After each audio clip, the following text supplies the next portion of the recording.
Halo saudara, apa kabar Anda hari ini? Bersama saya Vina Putri, Sapa Jatim kembali hadir ke hadapan Anda. Saudara, transformasi dan penguatan ekosistem digital adalah salah satu kunci dalam meningkatkan daya saing ekonomi nasional. Inovasi platform digital hingga edukasi ke masyarakat terus dikencarkan. Nah, bagaimana peluang hingga tantangan ke depan terkait dengan hal ini? Kita akan tanyakan langsung dengan salah satu penggagas ide platform untuk pedagang sayur, yaitu Sayurpreneurship 4.0. Dan di studio sudah bersama dengan kami ada Bapak Dr. Gancar Chandra Premananto, SEMSI, dosen MMFEB UNER, dan sekaligus Ketua Departemen Manajemen. Halo Pak, apa kabar? Halo Mbak Vina, alhamdulillah masih gancar-gancar saja Mbak. Oh, masih gancar-gancar saja. Baik ya untuk kabar hari ini Pak Gancar. Alhamdulillah, sehat dan baik. Baik. Nah, selain itu ada juga Mas Aldo Lovely Arif Suyoso, SPI, mahasiswa Magister Manajemen, Fakultas Ekonomi dan Bisnis Universitas Erlangga Surabaya, dan sekaligus juga Ketua Himpunan Mahasiswa. Halo Mas Aldo, apa kabar untuk hari ini? Halo Mbak Vina, alhamdulillah baik juga. Baik, alhamdulillah. Terima kasih sudah hadir di studio Kompas TV Biro Jawa Timur. Nah, kita hari ini membahas seputar Sayurpreneurship 4.0. Mungkin untuk istilah entrepreneurship mungkin sudah biasa di telinga kita. Lalu bagaimana dengan Sayurpreneurship 4.0? Ini adalah istilah baru dan orang mungkin masih awam, apa itu Sayurpreneurship 4.0? Ini mungkin bisa dijelaskan apa sih itu Sayurpreneurship 4.0, Mas Aldo? Oh ya saya, jadi sebenarnya ini bukan istilah yang baru sih Mbak, cuma kami berusaha menggabung-gabungkan puzzle aja. Baik. Gitu. Kami cocok logi gitu kan.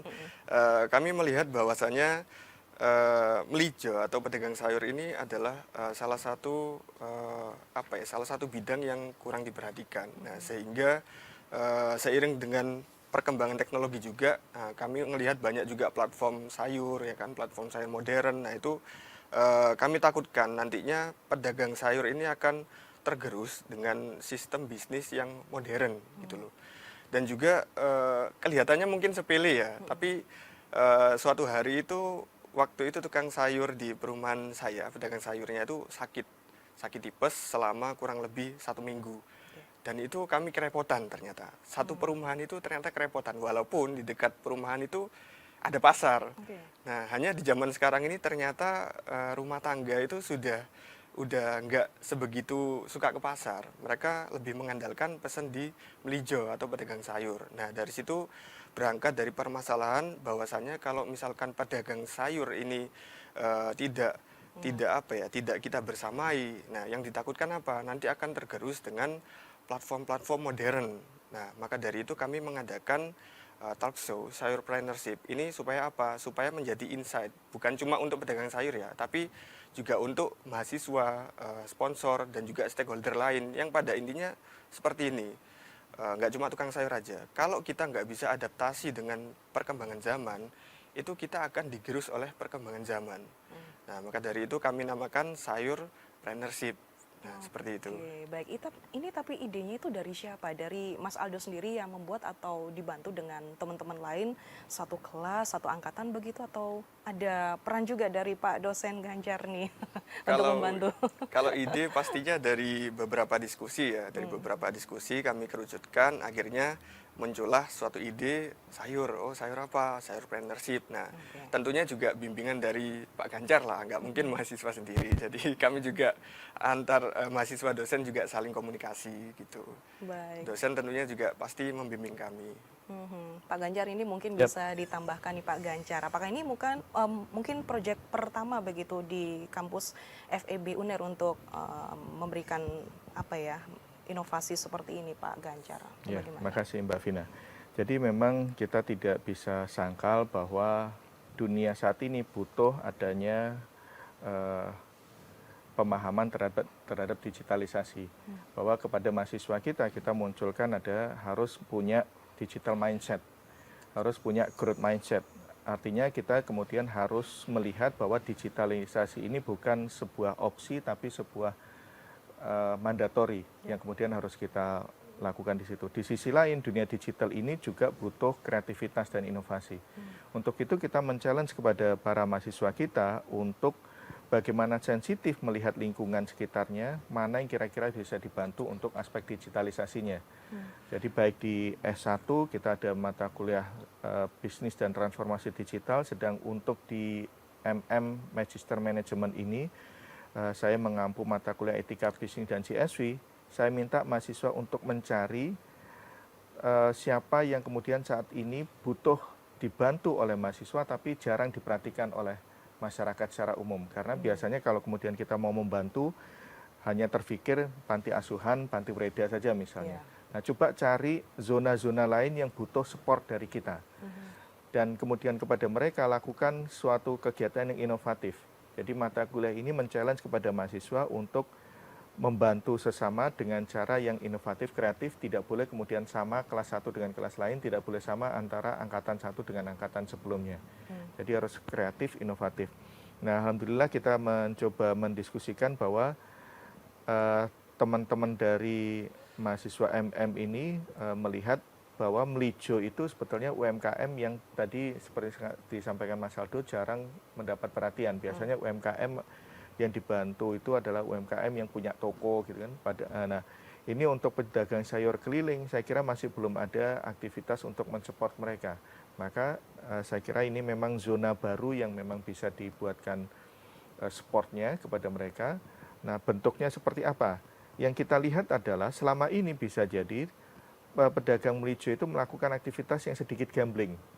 Dia kulaan sayur di pagi hari dan kemudian nanti menetap di suatu tempat untuk ibu-ibu datang, bisa jadi apa yang dibeli kulaan tadi pagi bisa jadi sesuai dan bisa jadi ada yang tidak sesuai. Sehingga ada kemungkinan sayur yang dikulak tadi pagi itu ada yang tidak terbeli karena tidak sesuai dengan kebutuhan memasak ibu-ibu. Sehingga aktivitas kulaan di pagi hari itu kan ada aktivitas yang sedikit gambling tadi. Di akhir bisa jadi ada beberapa sayur yang tidak laku. Nah, artinya ketika ada sayur yang tidak laku ini maka modal untuk hari berikutnya tentunya akan berkurang. Nah, maka kemudian kita coba diskusikan bersama bahwa dengan adanya digitalisasi mereka sebetulnya bisa memanfaatkan media sosial yang ada untuk menjadikan jasa Melijo ini seperti just tip, jasa titip. Sehingga para ibu-ibu nanti diberikan waktu malam hari sebelumnya, pingin belanja apa, pingin masak apa, dan kemudian sudah disiapkan pagi harinya oleh para pedagang sayur ini, minta paketan sop, minta paketan lodeh dan sebagainya sudah siap. Sehingga dengan demikian hasil jualan para pedagang sayur ini tentunya akan habis. Baik. Tidak perlu menunggu siang, sore, dan tidak ada produk sayur yang tersisa jadinya. Nah, ini yang kemudian kita harapkan bahwa dengan optimalisasi media sosial yang ada, teman-teman bisa kemudian membantu pedagang sayur ini, Mbak Vina. Oke, baik. Itu ya, ternyata ini bisa memudahkan untuk pedagang sayur dan juga pelaku UMKM begitu, Betul. terutama yang menjual di bidang sayur ini untuk bisa berinovasi lagi dengan memanfaatkan digitalisasi seperti itu. Nah, ini peluang dan juga manfaatnya untuk kedepannya seperti apa jika Seniorpreneur 4.0 ini memang diterapkan begitu, Mas Aldo? Untuk peluang sebenarnya pasti banyak ya. Kita kan mainnya sebenarnya di konsep bisnis, sistem bisnis digital. Jadi kita bukan berbicara hardware-nya ya, yang coding-coding segala macam enggak. Tapi kita berbicara optimalisasi cara jualannya. Nah, mungkin belum semua pedagang sayur itu mengaplikasikan itu. Gitu. Jadi memang yang saya temui beberapa masih ada yang tradisional banget, dalam artian nggak tahu nih, pokoknya ya beli ini, setiap hari ya beli ini, saya siapkan, nanti kalau nggak habis ya kalau busuk dibuang, kalau misalkan ada sisa ya saya makan, besoknya beli lagi, ya udah pokoknya tiap hari kayak gitu terus, jadi rutinitas. Nah jadi kalau ngelihat peluang sih kami melihatnya sebagai apa ya, supaya barang-barang atau bahan-bahan sayuran yang seperti disebutkan Pak Ganjar tadi itu yang sudah dibeli itu benar-benar tersalurkan gitu loh. Jadi nggak ada produk sisa, semuanya termanfaatkan, dan nggak ada lagi ceritanya nih tukang sayur atau pedagang sayur itu produknya lebih terbuang atau kurang gitu kan. Kadang kita mau belanja habis, nah akhirnya kan kita kecewa, nggak jadi masak ini, kita harus putar otak, wah ganti masak yang lain aja gitu kan. Dengan adanya sistem bisnis yang baru ini, kami harapkan nanti ya dampaknya juga ke rumah tangga yang lebih bahagia gitu loh. Jadi kalau mau masak apa itu gampang, tinggal hubungi aja pedagang sayur, nanti saya pengennya gini, jadi semuanya bisa terlayani. Nah, itu potensi yang kami lihat sih. Baik. Nah, sedangkan kalau melihat dari segi hambatan itu justru dimulai dari kami sendiri ya. Kemarin Oke. selaku mahasiswa, eh, hambatannya itu adalah kalau boleh saya bilang itu sebenarnya adaptasi dari diri kami sendiri gitu kan. Karena kami berasal dari dunia akademisi dan kami harus terjun langsung ke lingkungan yang dimana beliau-beliau ini memang sudah expert yang sudah melakukan itu selama bertahun-tahun gitu loh. Baik, tadi ada hambatan juga yang dirasakan oleh Mas Aldo dan juga teman-teman lainnya yang membantu dan juga tantangannya seperti apa yang dirasakan. Tapi bisa dijawab nanti ya di Oh segmen iya, kedua. baik. Jangan kemana-mana, saudara, tetap bersama kami di Sapa Jatim.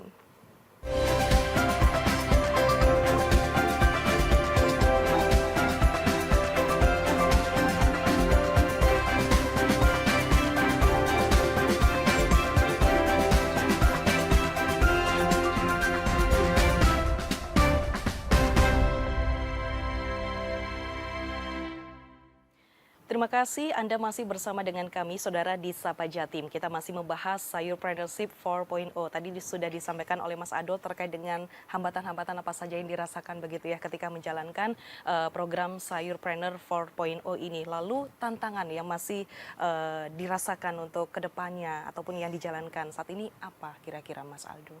Ya, kalau tantangan menurut kami sendiri, sebenarnya kalau kami membuat konsep itu bisa diatur ya, bisa dikatakan mudah lah, karena apa, itu kontrol internal kami sendiri. Nah, yang susah, tantangannya itu adalah ketika menerapkannya, gitu kan.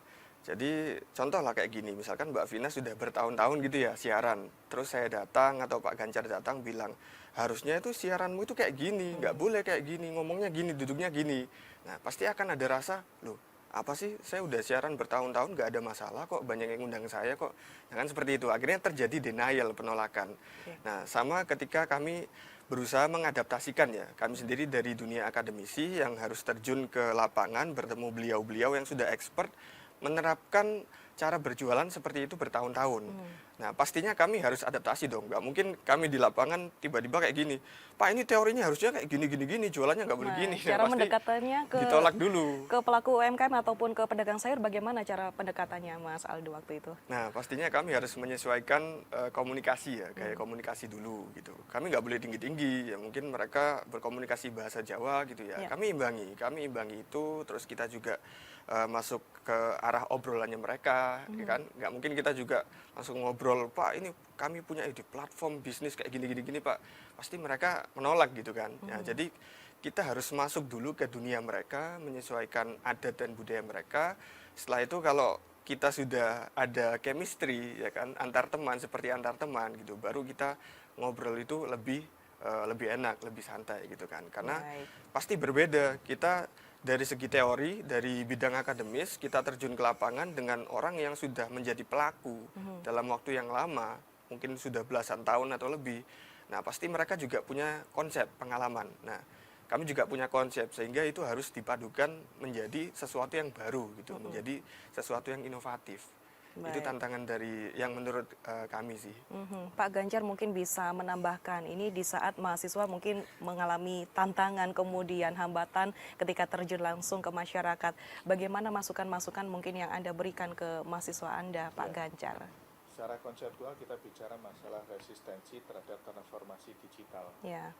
Bahwa terutama kalau kita bicara masalah perbedaan generasi, di mana Gen Z sudah terbiasa menggunakan digitalisasi, menggunakan gadget, sedang generasi di atasnya itu adalah imigran di era digitalisasi ini. Maka tentunya mereka merasakan adanya perlunya transformasi digital yang bisa bukan dunia mereka. Jadi ada resistensi, dan resistensi lain adalah karena mereka merasa tadi yang disampaikan Mas Aldo, dengan begini saja mereka sudah bisa menyekolahkan anaknya ke jenjang lebih tinggi, kadang mungkin bisa umroh dan sebagainya.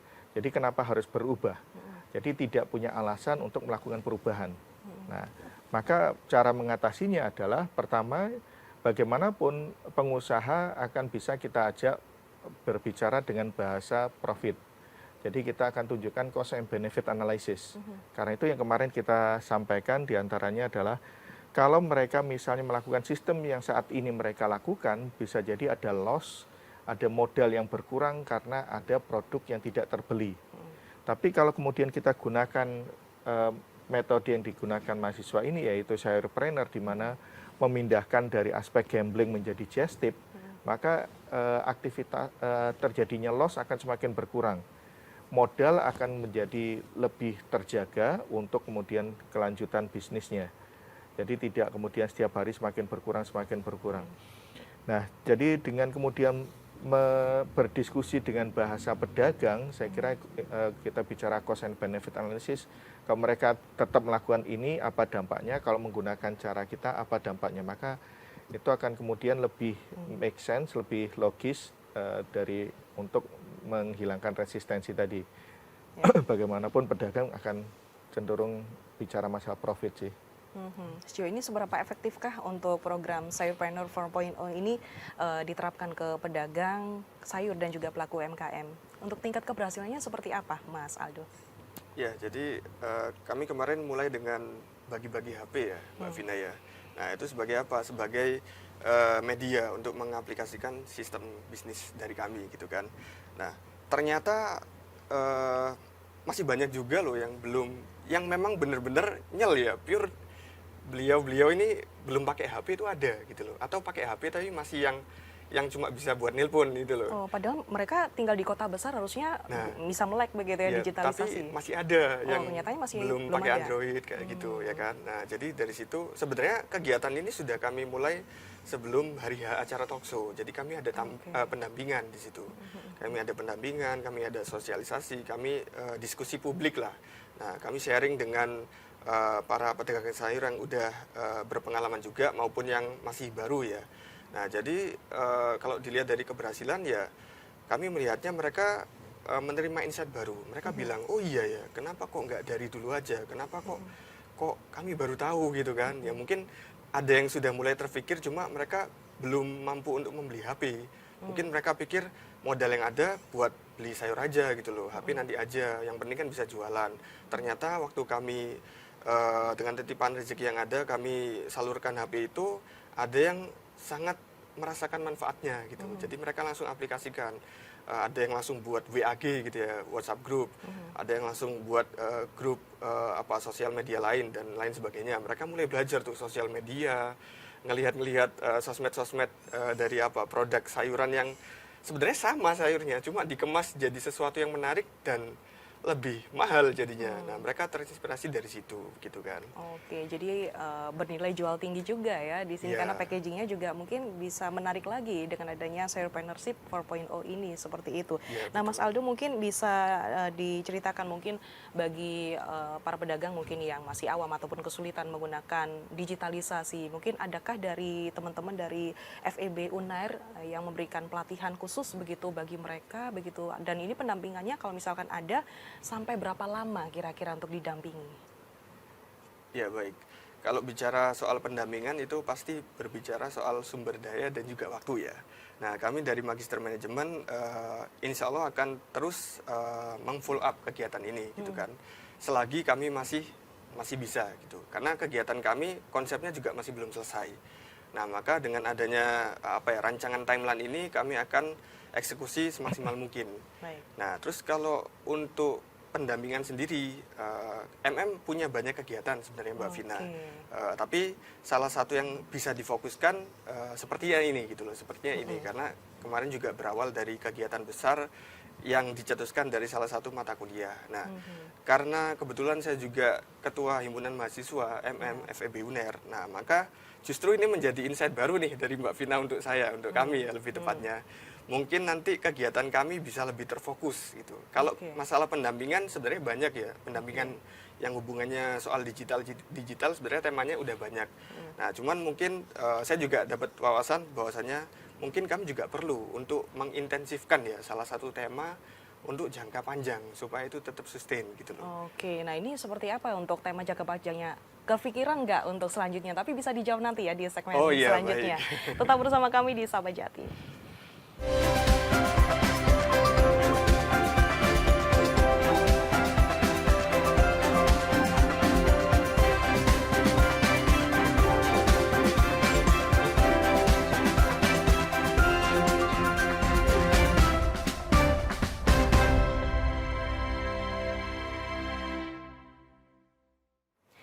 Terima kasih saudara, Anda masih bersama dengan kami di Sapa Jatim. Di segmen terakhir ini kita masih membahas terkait dengan Sayurpreneurship 4.0. Nah, tadi juga sudah dijelaskan oleh Mas Aldo terkait dengan program ini tidak hanya jangka pendek saja, tapi juga akan berlanjut di jangka panjangnya nanti. Nah, ini seperti apa dan langkah-langkah dari biar semua kalangan ini bisa mengikuti program ini itu seperti apa caranya, Mas Aldo? Bisa disampaikan? Ya baik, terima kasih Mbak Vida. Jadi program ini kami mulai dengan intinya sebenarnya optimalisasi sosial media ya. Nah, tapi nggak cuma itu aja, kami juga bergerak di edukasi packaging, gitu. Jadi di pengemasan. Nah, apa sih bedanya pedagang sayur tradisional dengan pedagang sayur modern yang sekarang udah pakai platform itu? Sebenarnya adalah di packaging. Jadi itu menjadikan sebuah layanan yang baru. Makanya kenapa kok harganya bisa mahal, value-nya bisa naik? Ya karena ada tambahan-tambahan pelayanan di situ. Gitu. Ada tambahan kualitas, pengemasan di situ. Sayurnya sih sama aja, buahnya mungkin kualitasnya juga sama, sayurnya juga sama. Nah, tapi begitu dikemas menjadi sesuatu yang lebih menarik, eye-catching gitu ya. Jadi orang mau beli lebih mahal gitu loh, daripada yang hanya ditaruh di gerobak sayur, misalkan seperti itu. Nah, untuk output dari acara ini sendiri, kami rencana akan daftarkan di HAKI gitu ya. Sehingga kami harapkan itu kemudian menjadi suatu konsep bisnis baru dari Magister Manajemen, FEB UNER gitu ya. Sehingga nanti bisa jadi contoh gitu. Kami juga di bidang akademis nggak lupa dengan salah satu tanggung jawab kami yaitu apa? Yaitu output akademis berupa tulisan, artikel. Nanti semua kegiatan kami nggak hanya kami uraikan secara subjektif ataupun argumentatif, tapi kami juga akan hitung tuh. Ada namanya nilai SROI gitu kan, berapa rasionya bagus apa enggak, nanti akan kami jadikan percontohan. Nah, jadi melalui itu kami harapkan nanti para akademisi yang lain bisa mencontoh konsep yang sudah pernah kami buat sehingga itu bisa dikembangkan menjadi lebih baik. Nah, sehingga dari teori-teori yang dikemas oleh masing-masing pihak akademis lain, kampus lain mungkin, nah itu bisa mereka bantu kembangkan untuk menjadi sebuah praktek baru atau praktek yang lebih meluas ke pedagang sayur lain. Kalau kemarin kami hanya bisa menjangkau yang di daerah Tropodo, ya harapan kami nanti ke depannya bisa menjangkau Jawa Timur misalkan. Atau kalau bisa nanti beberapa tahun lagi ini bisa dikembangkan menjadi sistem bisnis yang diterapkan di seluruh Indonesia gitu. Jadi ya transformasi, nggak ada lagi kata tradisional, tapi semuanya udah mengarah ke sistem bisnis di era digital. Pedagang sayur ataupun non pedagang sayur ya berlaku di semua lini bisnis. Ini sudah berapa lama berjalan untuk program ini? Kalau perancangan sih sudah 3 bulan lebih ya. Tapi kalau paskanya ini masih belum ada 1 bulan. Sementara itu kami masih follow up berupa pendampingan. Kami minta laporan, kami buat laporan, kami dokumentasikan. Gimana Pak hasil jualan di lapangan, ada nggak dampaknya? Boleh Pak kami tahu omsetnya berapa? Nah seperti itu, kami masih sounding-sounding dengan para pedagang sayur yang nantinya akan kami kemas menjadi sebuah laporan. Nah di laporan itu kalau misalkan nanti udah selesai kami terbitkan di jurnal, nah harapannya dengan laporan laporan kegiatan dari kami itu nanti yang akan menjadi insight bagi sesama akademisi seperti itu. Ada rencana mungkin dari pihak lain yang ikut